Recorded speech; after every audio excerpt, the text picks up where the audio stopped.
Hey everyone, welcome back to our channel Artgust. तो आज हम सीखेंगे गन्नू की बहुत प्यारी सी पेंटिंग बनाना। उसके लिए मैं पहले तो ये बता रही हूँ कि ऐसे गन्नू की तो बहुत सारी क्रिएटिव पेंटिंग्स और जितने भी क्रिएटिव फॉर्म्स हैं, एब्स्ट्रैक्ट हैं, तो वो आपको कहीं भी अवेलेबल हो जाते हैं इजीली और बहुत ही इजी भी होते हैं। लेकिन आप ऐसे बनाएंगे तो बहुत बोरिंग लगता है। तो इसे ना बना करके हमने पहले एक पेज लिया जिसमें पहले से ही पेंसिल से एक लेआउट ड्रॉ है, जो कि आपको शायद नहीं दिख रहा होगा वीडियो में। कई सारे लोग नहीं बताते हैं, ये भी एक बहुत ही बड़ा मिथ है कि आप बताते नहीं हैं वो कि उन्होंने ड्रॉ किया है, बट एक्चुअल में वो ड्राइंग उसमें प्रॉपर होती है पहले से। तो उसके लिए एक पेपर लीजिए।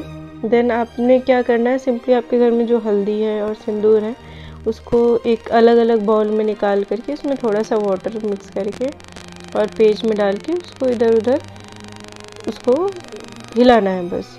देन उसके बाद हमने क्या करना है कि जो लेआउट्स हमने पहले से पेंसिल से ड्रॉ कर रखी हैं उसको ब्रश की हेल्प से देन उसमें पूरा ही बैकग्राउंड का जो लेआउट है आपका ड्राइंग का उसको आउटलाइन कर लेना है। आउटलाइन करने के लिए आप कोई सा भी कलर यूज़ कर सकते हैं, जैसे कोई भी डार्क कलर ले लिया, डार्कर जो आपका बैकग्राउंड से डार्क होना चाहिए। बेसिकली फंडा यही होता है कि आपका बैकग्राउंड अगर लाइट है तो ऑब्जेक्ट फिर डार्क हो तभी ना दिखेगा, ऑब्जेक्ट डार्क है तो फिर बैकग्राउंड लाइट हो। मतलब मेन चीज़ जो भी है आपका फोकस होना चाहिए, ड्राइंग पे होना चाहिए। तो बैकग्राउंड आपका नीट एंड फाइन हो तभी वो ड्राइंग भी अच्छी दिखेगी। और दोनों का रोल बहुत ही इम्पॉर्टेंट होता है एक्चुअल में। जैसे कि आप देख सकते हैं अभी थोड़ी थोड़ी करके इसमें डिटेलिंग्स मैंने ऐड करनी स्टार्ट कर दी है, जैसे कि नोज़ हो गई, ज्वेलरी हो गई, ईयर्स हो गए, माउथ हो गया, उनकी जो नोज़ होती है जैसे जिसे सूंड बोलते हैं प्रॉपर। तो उसको अभी एक बेसिक सा लेआउट दे देना है, और बेसिक सा लेआउट पूरा देने के बाद फिर बताते हैं कि क्या करना है प्रॉपर। हाँ, तो हम कलर की तब तक की एक कुछ बेसिक नॉलेज दे देते हैं ताकि आपको इन्फॉर्मेशन भी प्रॉपर मिलती रहे चीज़ों के बारे में, आपका टाइम वेस्ट नहीं हो वीडियो देख करके। मेन पर्पस तो यही है अपना। तो जैसे कि आपने देखा इसमें कि मैंने कौन सा कलर यूज़ किया लेआउट्स के लिए भी। लेआउट्स में कलर यूज़ करने का भी एक इम्पोर्टेंस होता है प्रॉपर। जैसे कि मैंने लिया इसमें ब्लू में रेड और burn China means brown colour आप कह सकते हैं उसको, थोड़ा सा कत्थई टाइप, उसको मिक्स करके हमने एक ब्लैक सा कलर क्रिएट किया। ऐसा क्यों किया?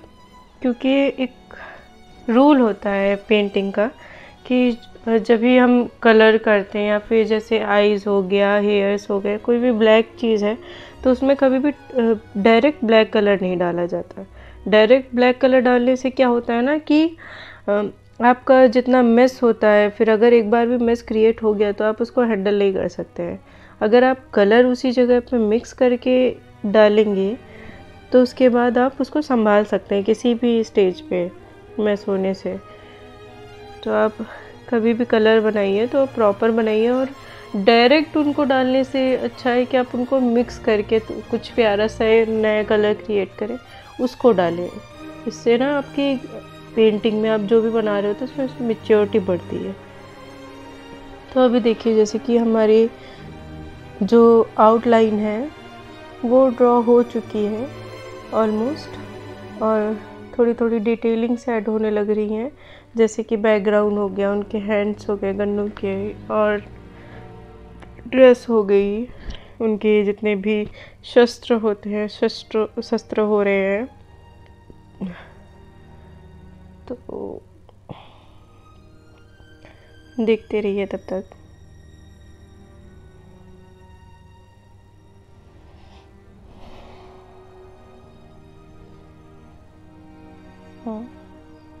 जैसे कि अभी देख सकते हैं आप कि बैकग्राउंड का इफ़ेक्ट कैसा आ रहा है।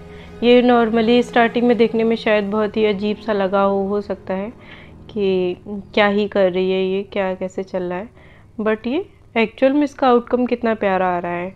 लास्ट में दिखेगा कि कितना ये सुंदर दिखेगा। अभी इसको जज करना, देखिए कोई भी पेंटिंग स्टार्टिंग में जज कर देना, ये इसको मूर्खता से ज़्यादा कुछ नहीं कहेंगे, क्योंकि कोई भी पेंटिंग स्टार्टिंग में बन रही होती है, उसकी स्केच हो रही होती है, ड्रॉ हो रहा होता है, तो वो भी एक तरीके से वो बेबी है। कोई भी बेबी इतना मैच्योर नहीं होता है। उसी तरीके से पेंटिंग्स भी होती हैं कि आपकी पेंटिंग स्टार्ट हो रही तो वो मैच्योर नहीं होगी इतनी। बेसिक सी चीज़ है कि जैसे जैसे वो ग्रोथ करेगी, जैसे जैसे बड़ी होगी, वैसे वैसे उसमें मैच्योरिटी आएगी, वो अच्छा दिखना शुरू होगी और धीरे धीरे अट्रैक्टिव बनेगी वो, अब जो भी बनाना चाहते हैं।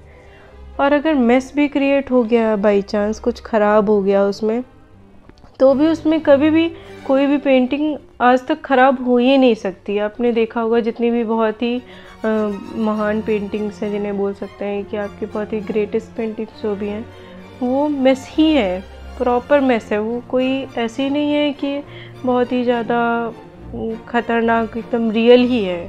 रियल वाली वो रियल के क्राइटेरिया में है, लेकिन जो एब्स्ट्रैक्ट है वो आप बोलेंगे कि ये तो मैं भी बना लूँ, लेकिन ऐसा नहीं होता है। आप जब उसको बनाना सीखेंगे, आप जैसे जैसे लाइंस में आपकी मैच्योरिटी आएगी, आप जैसे जैसे परिपक्व होंगे चीज़ों में, वैसे वैसे ही आपको समझ में आएगा कि क्या चीज़ है।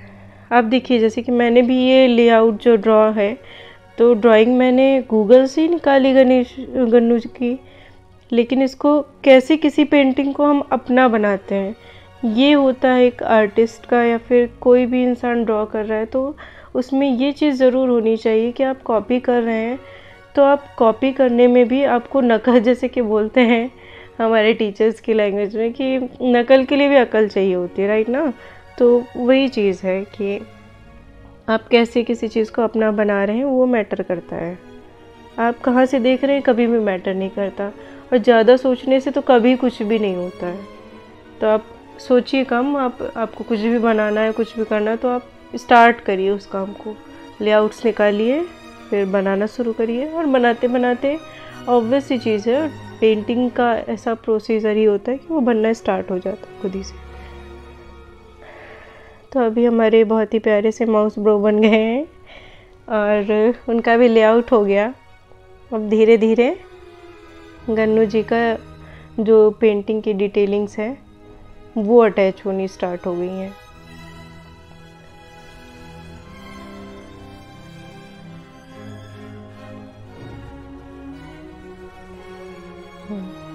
तो अब धीरे धीरे देखिएगा कि मैं इसमें कितने कलर्स एंड टोन्स मैच करूँगी।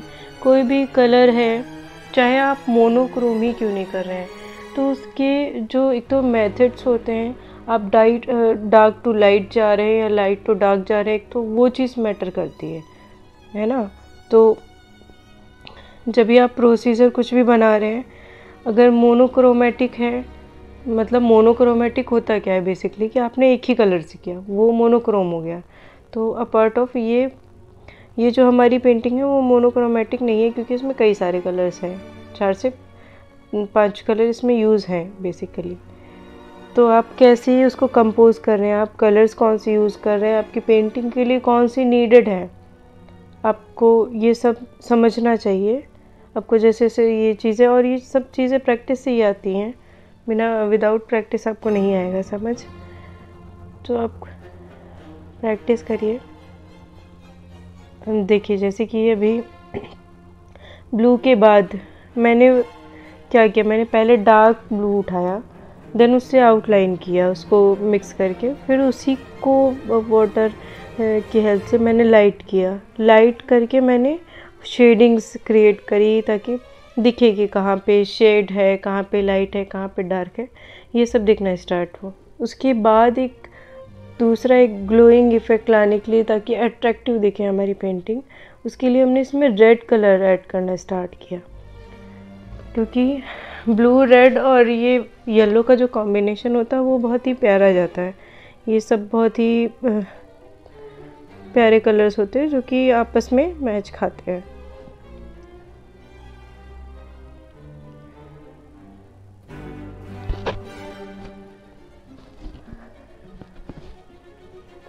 तो धीरे धीरे हम वही रेड कलर को पुट ऑन कर लेंगे पूरी पेंटिंग में।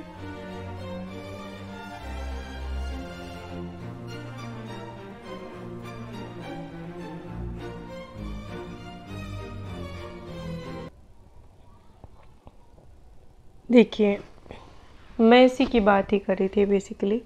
ये देखिए, पहले तो हम लाइट टू डार्क गए, है ना। पहले लाइट था, बेसिक चीज़ है। फिर उसके बाद हम धीरे धीरे मैंने उसमें कलर्स ऐड करने स्टार्ट किए।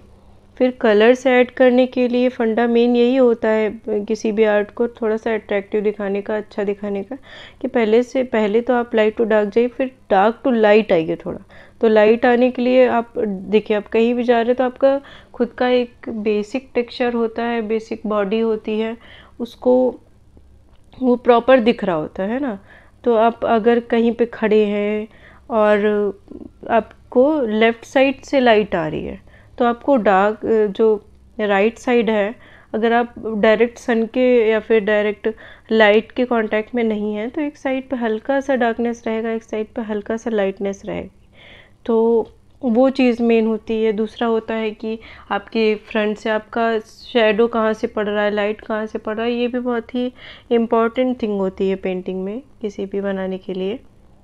तो वो चीज़ आपको याद रहनी चाहिए। आप पेंटिंग बना रहे हैं तो अट्रैक्टिव दिखना, सुंदर दिखना, ये तो बहुत ही मेन चीज़ है। कि आप मर्डर भी कर रहे हैं तो आप कितनी खूबसूरती से उसको दिखा रहे हैं पेंटिंग में।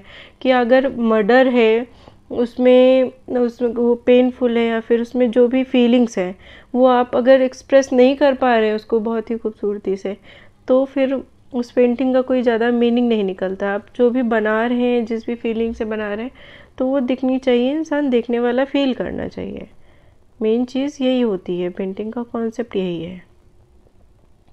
ओके, देन फिर देखिए, ये हमारी पेंटिंग बनने लग गई है। जैसे कि आप देख सकते हैं कि धीरे धीरे कितनी सुंदर होती जा रही है, और इसका ब्यूटिफिकेशन कितना स्पीड में ग्रो कर रहा है, और बहुत ही सुंदरता से ये रेडी होने लग गई है। तो अगर आपको कुछ लगा हो कि मैंने कुछ नॉलेज दिया, कुछ आपको बताया, या फिर आपको अगर किसी भी टाइप का वीडियो चाहिए, किसी भी चीज़ का ट्यूटोरियल चाहिए, तो आप कर सकते हैं। कमेंट सेक्शन में कमेंट कर दीजिए कि हाँ, मुझे इस चीज़ का ट्यूटोरियल चाहिए, आप दे दीजिए। तो मैं प्रॉपर उसका वीडियो प्रॉपर पक्का से शूट करूँगी और डाल दूँगी आप लोगों के लिए। और बाकी अभी देख सकते हैं कि पेंटिंग अब ऑलमोस्ट डिटेल्ड हो चुकी है, होने लग रही है। तो जैसा भी आपको लगा, अच्छा लगा, ख़राब लगा, वीडियो इन्फॉर्मेटिव लगी या नहीं लगी, ये प्लीज़ ज़रूर ही मुझे बताइएगा, ताकि मैं इसमें अगर कुछ भी सुधार होता है, कुछ होता है, तो मैं उसमें पक्का से इम्प्रूव ज़रूर करूँगी।